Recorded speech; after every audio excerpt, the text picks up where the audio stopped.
Hey, E6, it's Rolando here at Ross Motorsports in Lufkin, Texas. This afternoon we're going to be looking at the native Watercraft newest model, the Slayer 10 Max. This boat is a game changer. It has performance, stability, compatibility with all accessories, all in one package, and we're going to talk a little bit more about it in detail. Up front, you've got this new design of a nose. It's designed to handle the waves better. This is a performance nose, kind of like your traditional boat.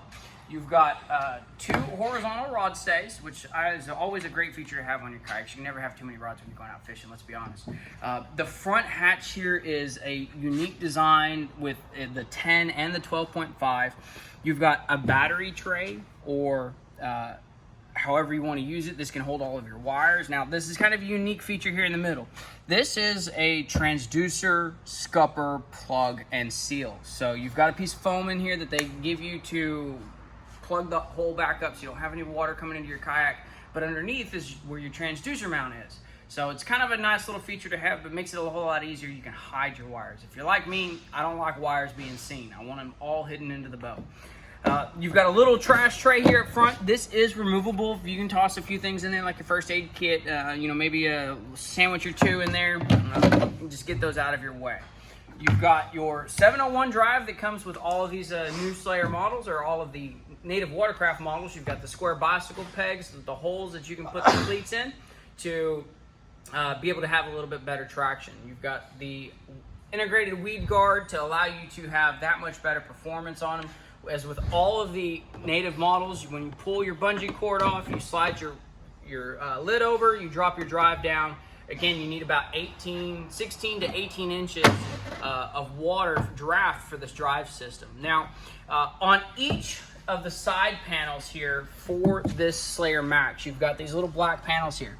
These are designed to put your electronic cutouts. So whether you're running a graph, or you've got a voltage meter, or even a cell phone USB charger, those are there so you don't have to put any more holes into your boat.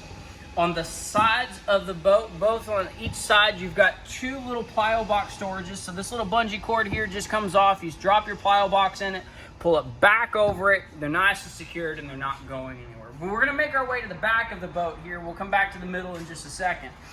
The back of the boat, you have this nice seamless performance up here. You've got plenty of space for a tackle box. You might could even fit a small cooler back here for you.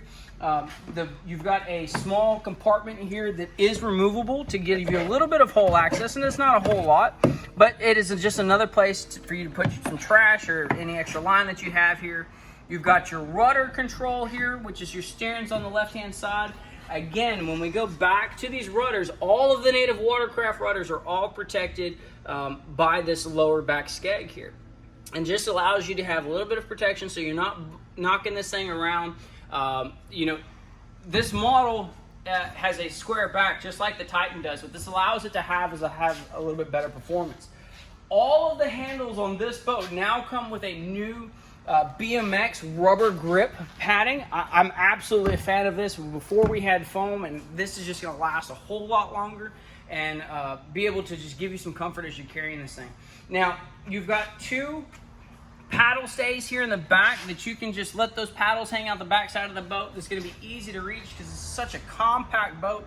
You're not going to have any issue reaching for anything. You've got your horizontal butt-end holders here for your rods, which is a great feature to have. Now, we're going to move to the middle of this boat, and then we're going to talk about a few things just as far as some specifications on this. You've got your steering control here on the left-hand side. This is a fixed seat height for this boat. You cannot adjust it up and down. But what you do get is a full sliding forward almost all the way up to your drive system, or all the way back. So even if you're a taller guy, this is still a great boat for you. It's going to fish well, it's going to perform well, and they've really thought about this design. Now, underneath the seat, this is kind of unique only to this boat.